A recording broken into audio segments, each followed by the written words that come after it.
থাকে। আমরা মানুষ যখন দুঃখে থাকি তখন খেয়াল হয় আল্লাহর কথা, যখন কষ্টে থাকি তখন খেয়াল হয় আল্লাহর কথা, যখন বিপদে পড়ি তখন খেয়াল হয় আল্লাহর কথা। কিন্তু যখন একটু সুখে থাকি, একটু ভালো থাকি, একটু মুহূর্তটা ভালো যায়, দিনটা একটু ভালো কাটে, অবস্থাটা একটু ভালো থাকে, তখন আমরা আল্লাহর কথা ভুলে যাই। আমাদের মুহূর্ত এমন, কিন্তু আমাদের নবী এমন এক নবীর উম্মত, যেই নবী আল্লাহকে তো পরের কথা, যে উম্মতের জন্য সারাটি জীবন কেঁদেছে, পৃথিবীর প্রথম সেজদাটা দিয়ে রাব্বি হাবলি উম্মতি বলে কেঁদেছেন। সুবহানাল্লাহ। যেই নবী পৃথিবীর প্রথম সেজদাটা দিয়ে উম্মতের জন্য কেঁদেছেন, সেই নবী সারাটা জীবন উম্মতের জন্য কেঁদেছেন। সারাটা জিন্দেগি যেই নবী উম্মতের জন্য কেঁদেছেন, আল্লাহর মেরাজে গিয়েছেন আল্লাহ নবীকে খুশি হয়ে। এমন এক পয়গম্বর, এমন এক নবী, এমন এক পেয়ারা হাবিব মুহাম্মদুর রাসূলুল্লাহ সাল্লাল্লাহু আলাইহি ওয়াসাল্লাম, যাকে আল্লাহ এত বেশি ভালোবাসতেন, এত মায়া করতেন, যার মায়ার কোনো শেষ ছিল না। আল্লাহ সমস্ত নবীদেরকে মুআজিজা দান করেছেন, কিন্তু আমার নবীর পুরোটাই জীবনই ছিল মুআজিজা। 63 বছরের জিন্দেগি, প্রতিটা মুহূর্ত নবীজি পানি পান করেছেন, ওটাও একটা মুআজিজা। নবীজি জমিনের মধ্যে হেঁটেছেন, ওটাও মুআজিজা। নবীজি জমিনের মধ্যে কথা বলেছেন, এটাও মুআজিজা। নবীজি আল্লাহর সাথে দিদারে গিয়েছেন, মেরাজ। এই জন্য হাদিস শরীফের মধ্যে আসছে, নবীজির সর্বশ্রেষ্ঠ মুআজিজা হলো নবীজির মেরাজ শরীফ। বলেন সুবহানাল্লাহ। প্যারা হাজিরিন, কষ্টের সময়, সুখের সময়, ফাইন্না মাআল উসরি ইউসরা, আল্লাহ বলেছেন বান্দার সুখের পরে, দুঃখের পরেই কি আছে? সুখ আছে। সুবহানাল্লাহ বলেন সুবহানাল্লাহ। এই জন্য যখন কষ্টে থাকবো তখন ধৈর্য ধারণ করতে হবে, ইস্তেগফার করতে হবে। মুসিবতের সময় বেশি বেশি আল্লাহর কাছে আমার গুনাহের জন্য অনুতপ্ত হতে হবে, লজ্জিত হতে হবে। আল্লাহ, কোনো একটা গুনাহের কারণে, পাপের কারণে, অপরাধের কারণে আল্লাহ হয়তো আমাকে পরীক্ষায় ফেলে রেখেছে। এই জন্য যখন মুসিবত আসে, আমাদের মেরাজের জগতে, মেরাজের সময় নবীজি আমাদেরকে শিখিয়ে দিলেন, যখন বিপদে থাকব, কষ্টে থাকব, তখন সবর করব, ইস্তেগফার করব বেশি বেশি। তখন বিপদ মুসিবত দূর করার মালিককে বলেন, মালিককে আল্লাহ। প্যারা হাজিরিন বাবারা, আজ থেকে অনেক অনেক বছর আগে, তখন 620 কিংবা 21 খ্রিস্টাব্দ হিজরি সাল, নবুয়তের 10ম কিংবা 11, আল্লামা ইমাম কুরতুবী রহমতুল্লাহ লিখেন নবুয়তের 5ম বছর পরে, অথবা কেউ কেউ ইমাম তাবারি রহমতুল্লাহ লিখেন নবুয়তের 1ম বছরে। আবার আল্লামা মনসুর পুরি রহমতুল্লাহ আলাই আর রাহিকুল মাখতুম কিতাবের মধ্যে লিখেছেন নবুয়তের 10ম বছর 620 খ্রিস্টাব্দে ও রজব মাসের 26 তারিখ দিবাগত রাতে আল্লাহ সুবহানাহু ওয়া তাআলা উম্মে হানি অথবা বাইতুল্লাহ শরীফ, এই দুইয়ের স্থান থেকে আল্লাহ তাআলা তার প্রিয় হাবিব, আখিরি পয়গম্বর, রহমত নিয়ামতের অপুরন্ত ভান্ডার, আল্লাহর প্রিয় বন্ধু মুহাম্মাদুর রাসূলুল্লাহ সাল্লাল্লাহু আলাইহি ওয়াসাল্লামকে আমার আল্লাহ তাআলা দয়া করে, মায়া করে, ভালোবেসে আল্লাহর দিদার দ্বারা ধন্য করার জন্য তাকে আল্লাহ জমিন থেকে আরশে আজিমে নিয়ে গেলে। এই যে নেওয়াটা, এনার নাম হলো মেরাজ। সুবহানাল্লাহ বলেন। হযরত ইউনূস নবীর মেরাজ হয়েছে, ইয়াকুব নবীর মেরাজ হয়েছে, মুসা নবীর মেরাজ হয়েছে, কিন্তু কোন নবীর মেরাজ আমাদের নবীর মতো নয়। সুবহানাল্লাহ বলেন। আমাদের নবী হলো সকল নবীদের চাইতেও সেরা, সকল নবীদের চাইতেও সেরা। শুধু সেরা না, সকল নবীদের শ্রেষ্ঠ নবী।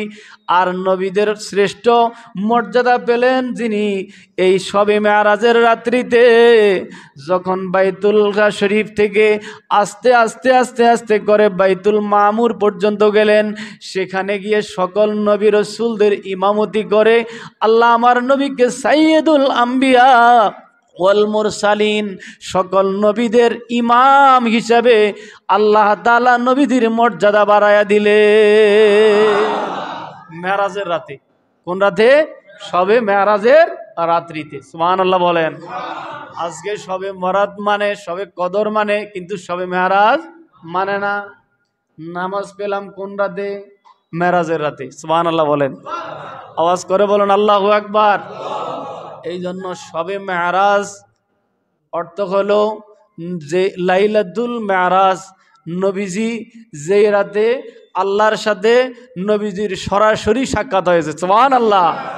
আবার অনেকে বলে যে রুহের জগতে, রুহানি ভাবে হয়েছে। তো এখানে বিষয় হলো, যদি এটা আল্লাহর কাছে, আল্লাহ জানতেন মানুষের মনের খবর, আমার আল্লাহ কি বুঝে না? বুঝে না? জোরে বলেন, বুঝে না? বুঝে না? এই মেরাজ এটা, কারণ কিছু মানুষ যদি, আপনি একজন ঘুম থেকে উঠে এসে যদি বলে আমি আজকে রাত্রে স্বপ্নে দেখেছি আমি এই আমেরিকা গেলাম, গিয়ে সেখানে আমি এই দেখে আসলাম, এটা তেমন একটা আশ্চর্যজনক হবে না।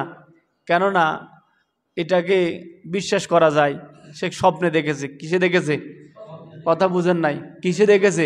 স্বপ্নে দেখেছে। একজন যদি বলে যে আমি স্বপ্নের মধ্যে আমি একজন গরিব লোক, একজন কি গরিব লোক, সে যদি সকালবেলা ঘুম থেকে উঠা যদি এলাকার মধ্যে যদি বলে বেড়ায় যে আমি গত 2 দিন আগে আমি আমেরিকায় সফর করে এসেছি। কোথায়? আমেরিকায় সফর করে এসেছি। তাহলে জিনিসটা কিছু মানুষ বলবে পাগল, আবার কিছু মানুষ তারা নানা রকম টিটকারি করবে, কি করবে না? কারণ সে কি গরিব। কথা বলুন, সে কি গরিব। কারণ আমেরিকা যেতে হলে টাকার দরকার। কি দরকার? টাকার। সেই টাকা তার কাছে নাই। এখন এই খবরটা যখন সে বলে বেড়াবে, কিছু মানুষ তাকে অনুভব করতে হবে, বুঝতে হবে যে নিশ্চয় আশ্চর্যজনক ঘটনা। এই জন্য আমার আল্লাহ কোরআন শরীফের মধ্যে, সুবহানাল্লাহ বলেন, আওয়াজ করে বলুন আল্লাহু আকবার। কিছু মানুষ তো থাকবেই, যতই সত্য হোক কিছু মানুষ আছে বিশ্বাস করবে না। কিছু মানুষ থাকবে কি বিশ্বাস করবে না। এই জন্য নবীজি মেরাজের কথাটা সর্বপ্রথম আইসা আবু জেহেলের কাছে বলে নাই, উতবা সাইবার কাছে বলে নাই, আবু লাহাবের কাছে এসে বলে নাই।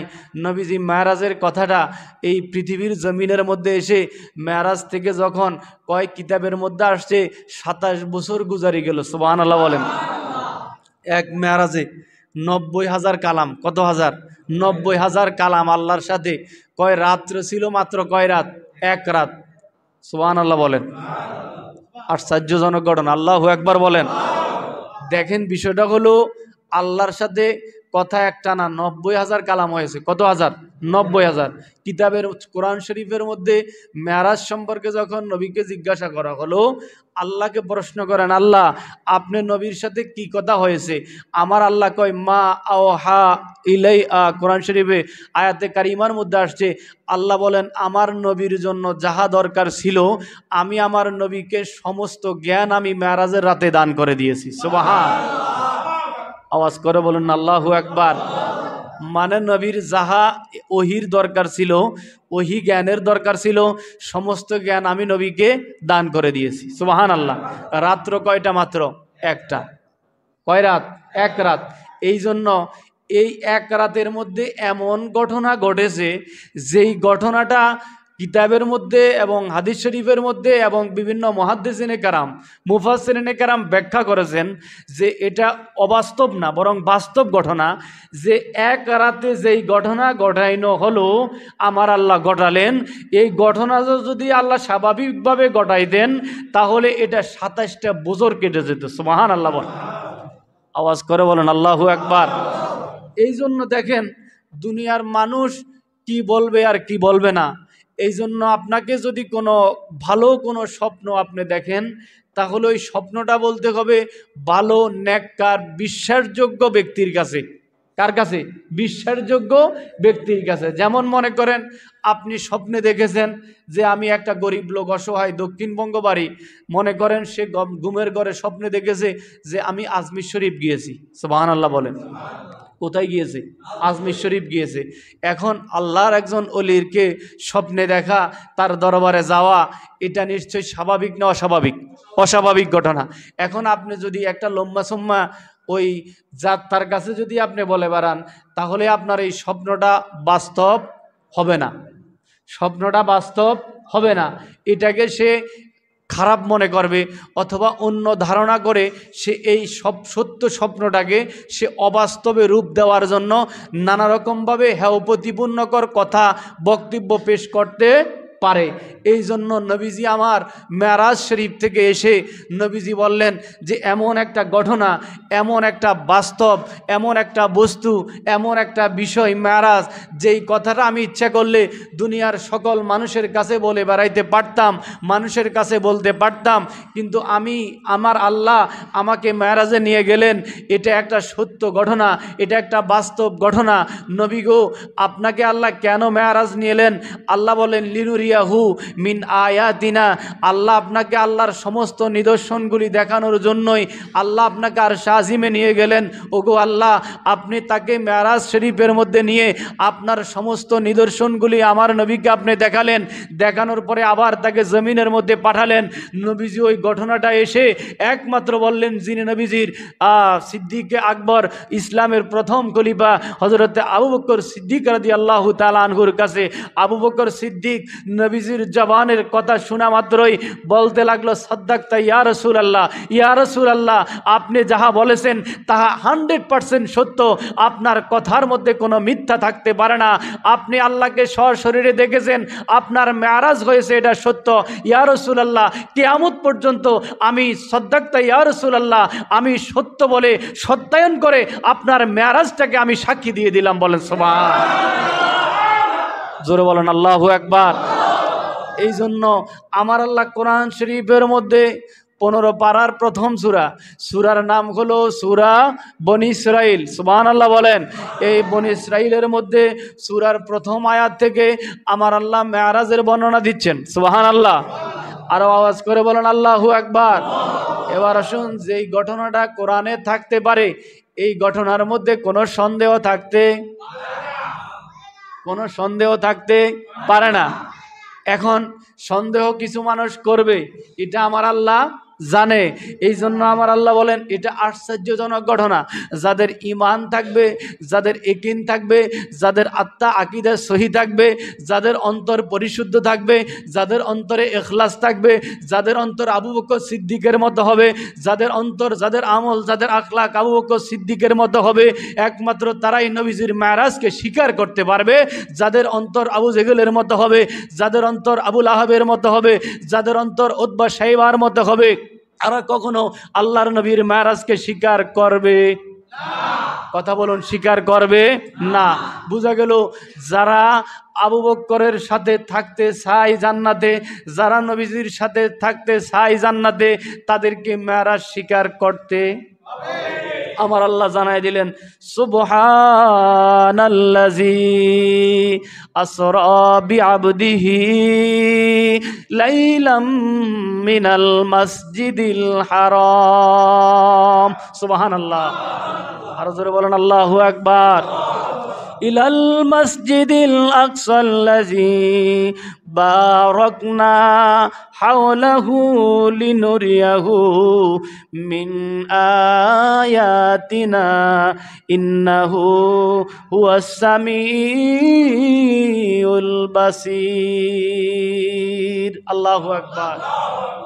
ঘোষণা কার? জোরে বলেন, ঘোষণা কার? এটাও শেষ নাই। আমার আল্লাহ মেরাজ শরীফের মধ্যে প্রথম শব্দ আল্লাহ তাআলা যখন নবীকে মেরাজ করবেন, নবীজিকে আল্লাহ আরশে আজিমে নিয়ে আসবেন।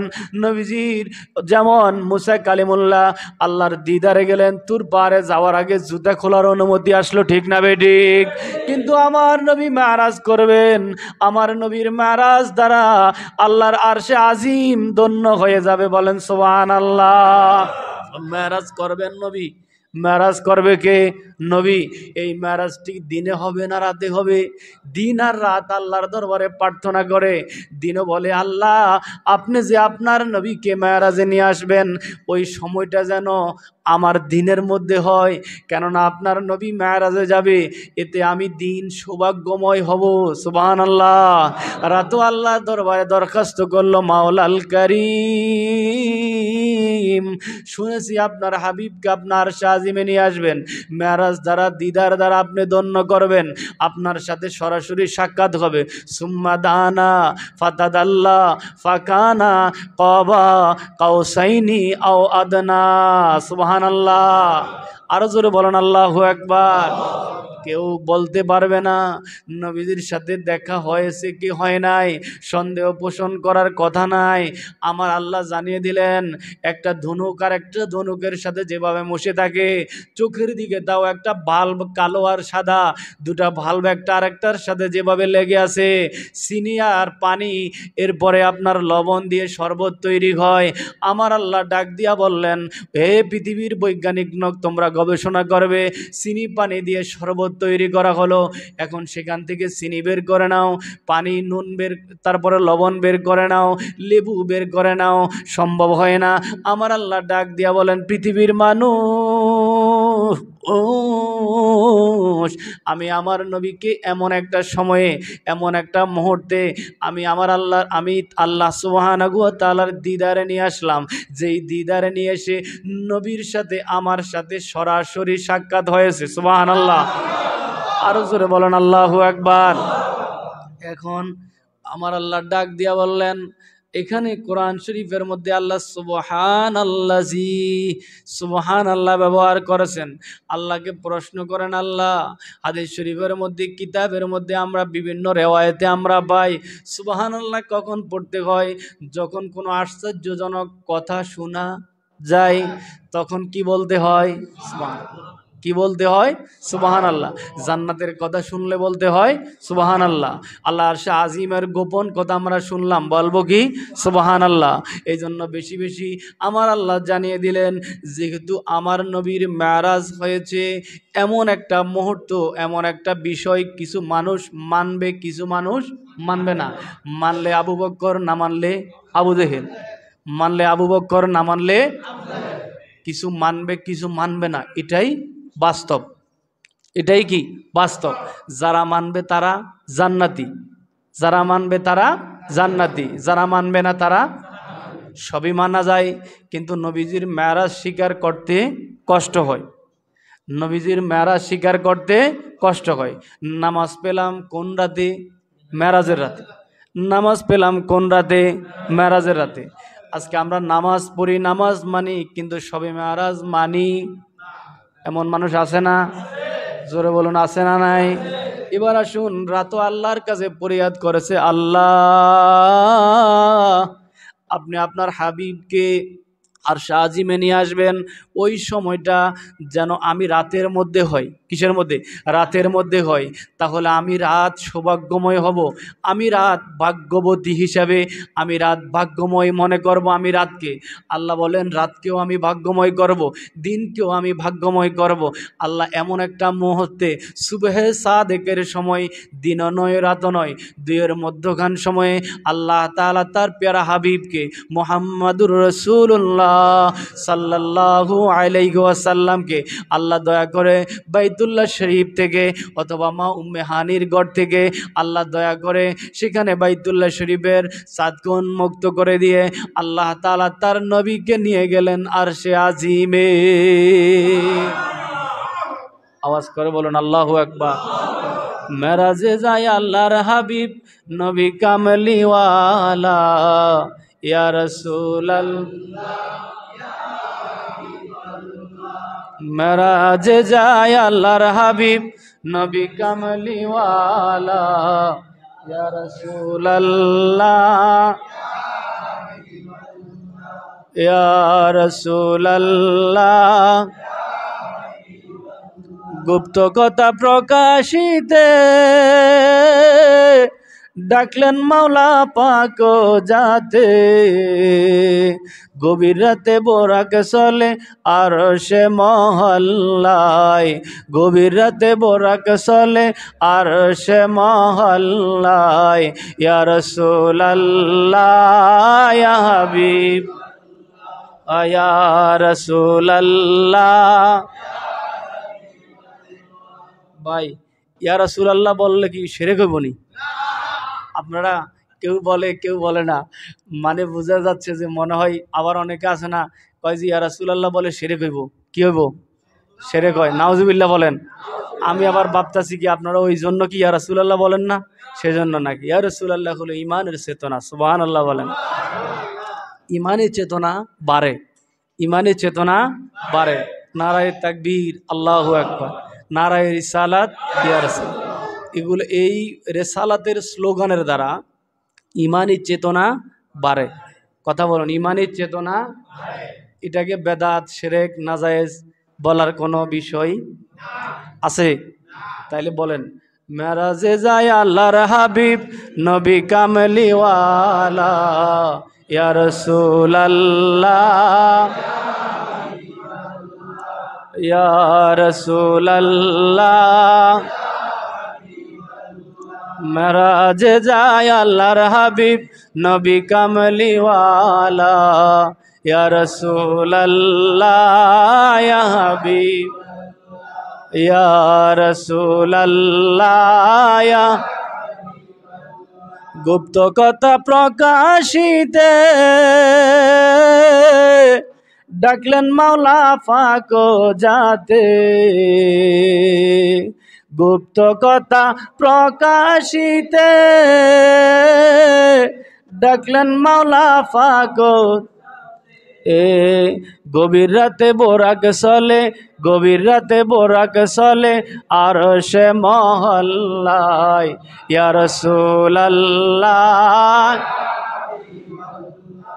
ইয়া রাসূলুল্লাহ,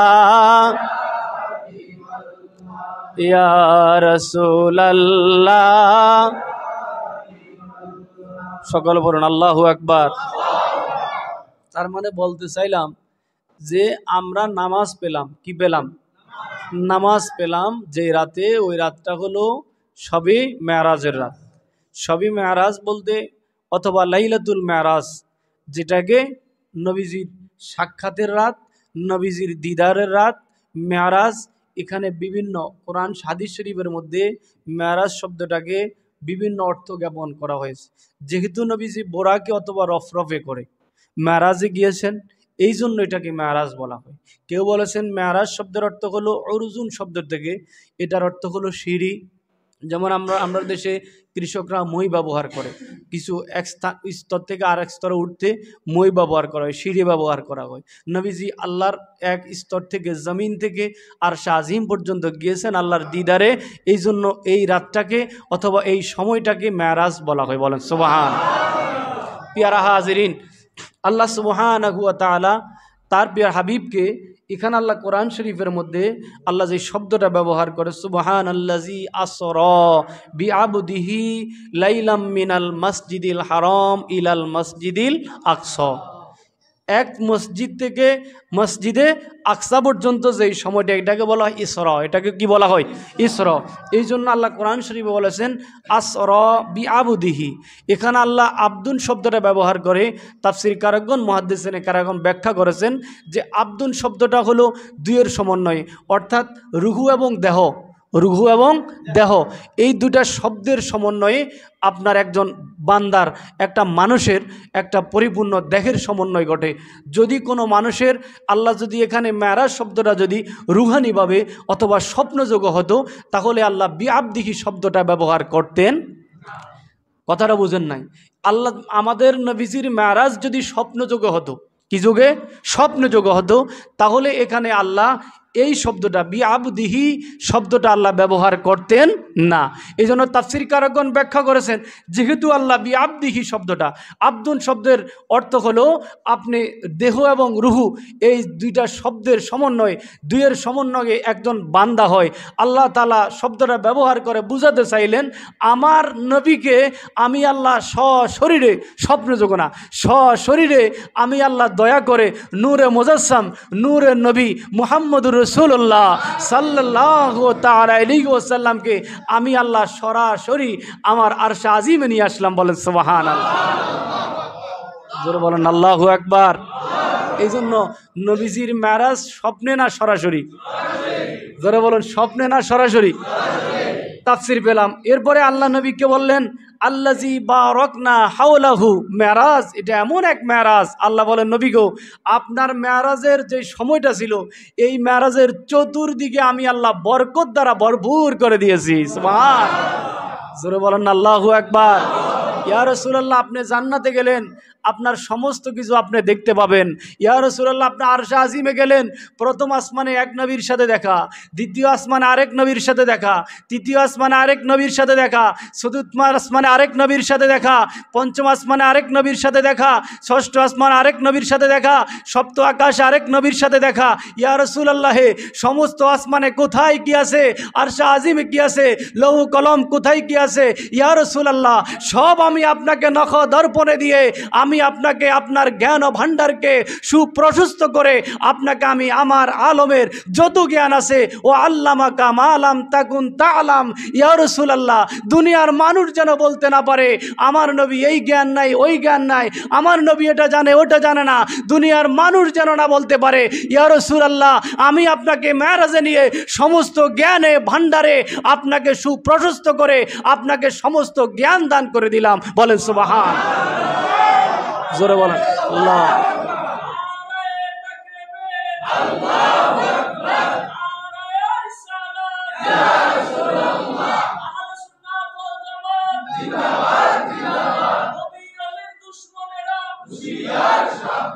পেয়ারা হাজরিন, তাহলে নবীজির মেরাজ সত্য, নবীজির মেরাজ স্বপ্ন যোগে না সরাসরি নবীজির মেরাজ হয়েছে।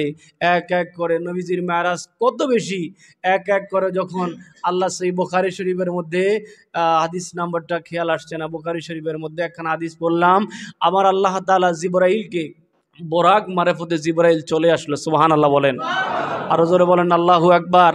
বোরাক একটা বাহন, বোরাক একটা বাহন, চোখের পলক যত দূর এক কদম বোরাকের তত দূর। সুবহানাল্লাহ, আরো জোরে বলেন আল্লাহু আকবার।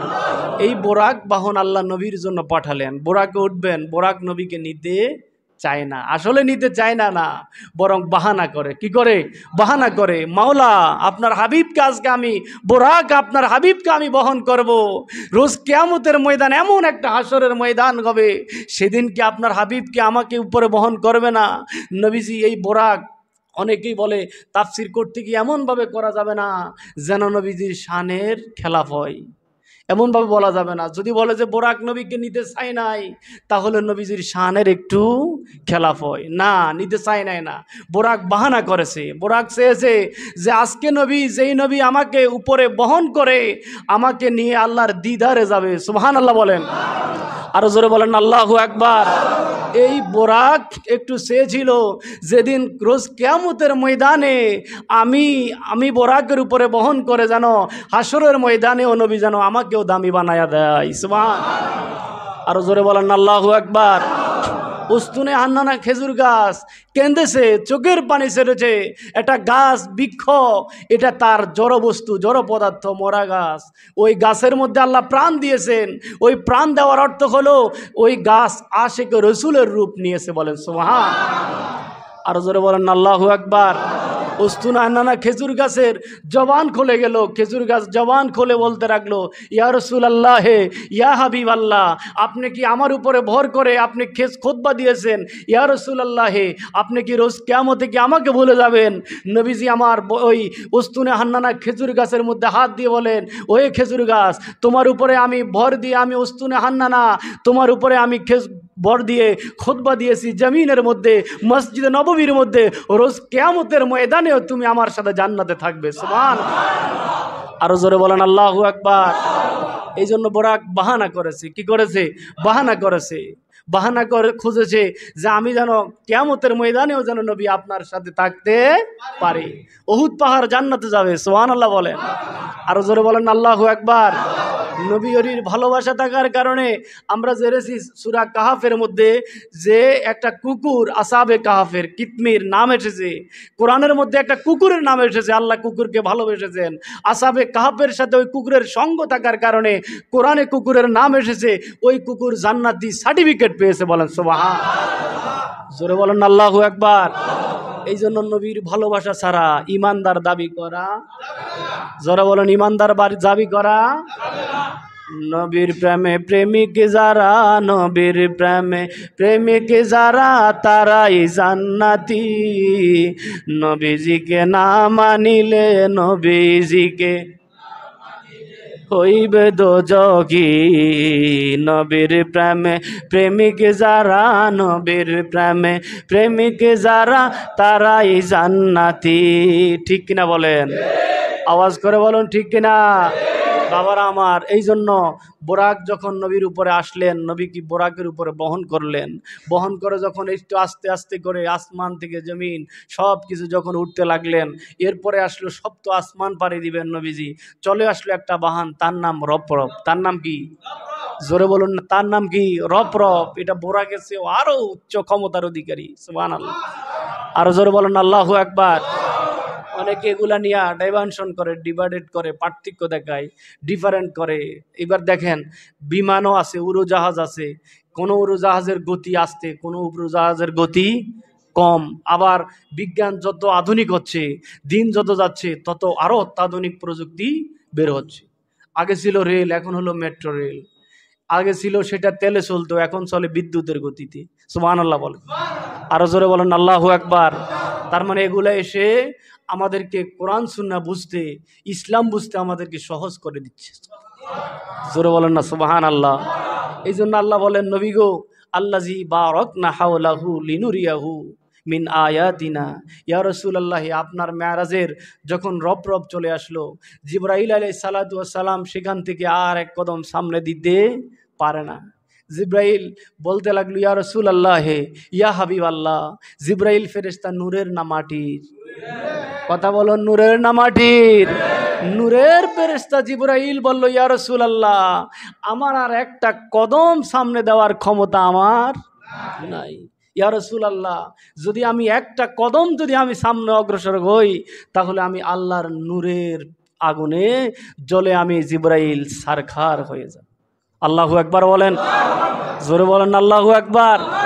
জিবরাইল নূরের ফেরেশতার ক্ষমতা যেখানে শেষ, আমার নবী হায়াতুল মুরসালিন, শামসুদ্দোহা, বদরুদ্দুজা, নূরুল হুদা, নূরুন আলা নূর, মুহাম্মাদুর রাসূলুল্লাহ সাল্লাল্লাহু তাআলা আলাইহি ওয়াসাল্লামের নূরের ক্ষমতা সেখান থেকে শুরু। বলেন সুবহান। আর জোরে বলেন আল্লাহু আকবার। এই জন্য বুঝতে হবে নবীজির সূরত কয়টা, নবীজির সূরত কয়টা। তাফসিরে রুহুল বায়ান, তাফসিরে দুররে মানসুর, নবীজিকে আল্লাহ 3টা সূরত দিয়েছে। আজকে আমরার কিছু মানুষ আছে শুধু কুলিন্নামা আনা বাশারুম মিসলুকুম ইউহা ইলাইয়া ইন্নামা ইলাহুকুম ওয়াহিদ। নবীজি শুধু আমাদের মতো মানুষ, নবীজি আমাদের মতো মানুষ।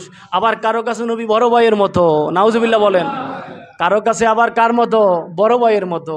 আল্লাহ বলেন, এমন এক নবী আমি তোমাদের কাছে আসলাম, এমন এক নবী তোমাদের কাছে আমি পাঠালাম, নবীজির জন্ম হয় নাই। নবীজির হয়েছে ওমা আরসালনাকা ইল্লা রাহমাতাল লিল আলামিন। সুবহানাল্লাহ বলেন, আরো জোরে বলেন আল্লাহু আকবার। নবীজির হয়েছে কদ জাআকুম মিনাল্লাহি নূরুন ওয়া কিতাবুম মুবিন, সূরা মায়দা। সুবহানাল্লাহ বলেন, আরো জোরে বলেন আল্লাহু আকবার। কদ জাআকুম বুরহানুম মির রাব্বিকুম। নবীজি দুনিয়াতে এসেছেন ইউরিদুনা লিউতফিউ নূরাল্লাহি বিআফওয়াহিহিম ওয়াল্লাহু মুতিম্মু নূরিহি ওয়ালাউ কারিহাল কাফিরুন। আল্লাহু আকবার বলেন, জোরে বলেন আল্লাহু আকবার। নবীজির এটা নূরের বাতি, এটাকে অনেকেই নিভাইয়া দিতে চেয়েছে। আল্লাহ বলেন, লিউতফিউ নূরাল্লাহি বিআফওয়াহিহিম। নবীজি কোরআন শরীফে আসছে, আল্লাহ তাআলা বললেন, এটা এমন এক নূর, এমন এক প্রদীপ, এমন এক বাতি আমি তোমাদের কাছে পাঠালাম, যেটা হলো ওয়াদাইয়ান ইলাল্লাহি সিরাজাম মুনির। সুবহানাল্লাহ বলেন, আর আওয়াজ করে বলেন আল্লাহু আকবার। ইয়া আইয়ুহান নাবিয়্যু ইন্না আরসালনাকা শাহিদান ওয়া মুবাশশিরান ওয়া নাযীরা ওয়া দাঈয়ান ইলাল্লাহি বিইজনিহি ওয়া সিরাজাম মুনীরা। সুবহানাল্লাহ বলেন, আর জোরে বলেন আল্লাহু আকবার। নবীজি নূরের নূরুন আলা নূর, নূরের প্রদীপ, মহাপ্রদীপ। আল্লাহু আকবার বলেন। কোরআন দুনিয়ায় এসেছে কোরআন। আল্লাহ বলেন এই কোরআন যদি তোমরা পড়তে হয়, কোরআন যদি তেলাওয়াত করতে হয়, কোরআন যদি বুঝতে হয়, তাহলে আগে আমার নবী লাগবে। কি লাগবে? নবী লাগবে। এই জন্য আল্লাহ বলেন কদ জাআকুম মিনাল্লাহি নূরুন, আগে তোমাদের কাছে নবী। নবীকে যদি আগে সাধন, নবীকে বুঝো, নবীকে বুঝো, নবীকে উপলব্ধি করো, নবীর প্রেম অন্তরের মধ্যে পয়দা করো। এই জন্য লা ইউমিনু আহাদুকুম হাত্তা কুনা আহাব্বা ইলাইহি মিন ওয়ালিদিহি ওয়া ওয়ালাদিহি ওয়ান নাসি আজমাইন। নবীর প্রেম যদি অন্তরে না থাকে, কোরআন পড়া যাবে কিন্তু হেদায়েত পাওয়া যাবে পদার্থ বলেন হেদায়েত পাওয়া যাবে না। নামাজ পড়বেন কিন্তু ওই নামাজ ইয়াজিদকে নামাজে হেদায়েত দেয় নাই। ইয়াজিদ তো বেয়াদব, ইয়াজিদ তো একটা গোস্তাকে রসুল, দুশ্মনের রসুল। ইয়াজিদ নামাজ পড়েছে, তাসবিহ পড়েছে, কি হয়েছে? ওই তাসবিহ প্রশংসাযোগ্য নয়। এটা তো শয়তান অনেক ইবাদত করেছে, কিন্তু শয়তান তো লানতের মালা প্রাপ্ত হয়েছে। ইয়াজিদ তো নামাজ পড়েছে, হজ করেছে, তাসবিহ পড়েছে, কিন্তু তার উদাহরণ কেন না? তার উদাহরণ না, উদাহরণ হবে আবু বকর সিদ্দিকের উদাহরণ। ইয়াজিদ তো নামাজ পড়ে সে লানতের মালা প্রাপ্ত হয়েছে। ইয়াজিদ তো নামাজ পড়ে গোস্তাকে রসুল হয়েছে। ইয়াজিদ তো নামাজ পড়ে জাহান্নামের সার্টিফিকেট পেয়েছে। ঠিক না বেঠিক? আমরা ইয়াজিদের প্রশংসা না, আমাদের প্রশংসা হবে ইমাম হুসাইনের প্রশংসা। আমাদের প্রশংসা হবে সাইয়্যিদুশ শাবাবি আহলিল জান্নাহ ইন্নাল হাসানা ওয়াল হুসাইনা। সুবহানাল্লাহ বলেন, আর জোরে বলেন আল্লাহু আকবার। আমাদের প্রশংসা হবে, আল্লাহ কোরআনুল কারীমে জানিয়ে দিয়েছেন, আমাদের প্রশংসা আহলে বায়াতের প্রশংসা। আমাদের প্রশংসা হবে ফাতেমাতুজ জোহরার প্রশংসা। আমাদের প্রশংসা হবে মাওলা আলীর প্রশংসা। সুবহানাল্লাহ বলেন, আরো জোরে বলেন আল্লাহু আকবার। এই জন্য আমাদের মুখে বেঈমানের প্রশংসা মানাই না। আমরা ইমানদার, আমরা মুসলমান, নিজেদেরকে দাবি করতে পারি, কিন্তু ইমান, আকীদা, ইখলাস, সহি এটা ততক্ষণ পর্যন্ত হবে না যতক্ষণ পর্যন্ত আপনার। এই জন্য আল্লাহ কোরআন শরীফে বললেন কদ জাআকুম মিনাল্লাহি নূরুন, আগে নবীকে আমি তোমাদের মাঝে পাঠালাম। নবীকে আগে বুঝো, নবীকে আগে মানো, নবীকে আগে অনুশোচনা করো, নবীর প্রতি 100% ইয়াকিন, বিশ্বাস, ইমান আগে শুদ্ধ করো।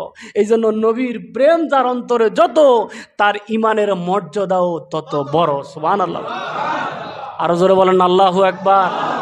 বাবারা আমার, এই জন্য প্যারা হাজিরিন মুসল্লিয়ানে কেরাম, আল্লাহ সুবহানাহু ওয়া তাআলা আমাদের প্রত্যেককে সত্যিকার রাহে, যেখানে জিবরাইল আলাইহিস সালাতু ওয়াস সালাম ও রব চলে আসলো, জিবরাইল বললেন আমি জিবরাইলের ক্ষমতা আর চলবে না। আমার নবীকে আল্লাহ কথা অনেক, এরপরও বলতে বলতে সময় শেষ হয়ে যায়। আল্লাহ সুবহানাহু ওয়া তাআলা তাফসিরে রুহুল বায়ান দুরুল মানসুর, নবীকে আল্লাহ ক্ষমতা, জ্ঞান, তারপরে নবীর সুরত, আকৃতি দিয়েছেন কয়টা? জোরে বলেন কয়টা? তো তুমি বাবা শুধু নবীকে মানুষ হিসাবেই চিনতে পেয়েছো, তুমি আল্লাহর নিয়ামত কোথায় থেকে পাবে? আল্লাহ নবীকে এমন কিছু আরো 3টা সুরত দিয়েছেন, আরো 3টা আকৃতি দিয়েছেন। জিবরাইল দাহিয়াতুল কালবির আকৃতি নিয়ে জমিনে এসেছে কতবার? 24,000। কতবার? জিবরাইল এসেছে জমিনের মধ্যে, ওহী নিয়ে এসেছে নবীর কাছে দাহিয়াতুল কালবির আকৃতিতে। জিবরাইলকে কেউ মানুষ বলে? কথা বলুন, কেউ মানুষ বলে? আমার নবী জমিনে মানুষ মানব আকৃতিতে এসেছেন কয়বার? জোরে বলুন কয়বার? কিন্তু আমার নবীকে মানুষ, বাবার মতো, আমার মতো, বড় ভাইয়ের মতো বলে কেন? ইমানটাকে এত ছোট করি। ঠিক না বেঠি? প্যারা হাজিরিন, শুধু কুলিন্নামা আনা বাশারুম মিসলুকুম, নবী আমাদের মতো মানুষ। আল্লাহ এই কথাটা বলে এটা বুঝাই নাই যে নবীজির সম্মানকে ছোট করা, খাটো করা, এটাকে আল্লাহ বুঝাইলেন। তো তাহলে তোমাদের কাছে তো ওহী আসে না, আমার নবীর কাছে তো ওহী আসে। সুবহানাল্লাহ বলেন, আরো জোরে বলেন আল্লাহু আকবার। তাহলে ওহী প্রাপ্ত ব্যক্তি কি আমাদের মতো হতে পারে? জোরে বলুন, আমাদের মতো হতে পারে? প্যারা হাজিরিন, আল্লাহ সুবহানাহু ওয়া তাআলা নবীর উপরে সহি ইত্তেবা, ইয়াকিন, বিশ্বাস, নবীকে নূর হিসাবে, কি হিসাবে? নূর হিসাবে, কি হিসাবে? নূর হিসাবে। হাসবি রাব্বি জাল্লাল্লাহ মা ফি কলবি গায়রুল্লাহ নূর মুহাম্মদ লা ইলাহা ইল্লাল্লাহ নূর মুহাম্মদ সাল্লাল্লাহু লা ইলাহা ইল্লাল্লাহ। তাহলে নবী নূর নবী, কি নবী? নূর নবী। বলেন মাটির দাম আছে, এটা অনেকে আবার বলে মাটি আর নূর নিয়ে এত পার্থক্য না, যেটা মর্যাদা। কারণ সম্মানিত ব্যক্তির সাথে সম্মানসূচক শব্দটাই খাটে। ঠিক না বেঠিক? এই জন্য যাকে তাকে যেখান থেকে একজন ২৭তম স্তরে নবীর মর্যাদা, তার উপরে আর সর্বনিম্ন স্তরে হলো মানুষ। প্রথম স্তরে কে? মানুষ। ওই ২৭তম স্তরের উপরের নবীকে যদি আমরা প্রথম স্তরের মানুষের সাথে তুলনা করি, তাহলে সেখানে আপনার ঈমান থাকতে পারে? প্যারা হাজিরিন, আল্লাহ সুবহানাহু ওয়া তাআলা শবে মেরাজকে বিশ্বাস করে, স্বীকার করে, শবে মেরাজ অনুসারে আল্লাহ সুবহানাহু ওয়া তাআলা মেরাজের রাতে বেশি বেশি ইবাদত বন্দিগি ও রোজা নামাজের মাধ্যমে, কোরআন তেলাওয়াতের মাধ্যমে, নবীর উপরে দুরূদ সালাম, কিয়ামের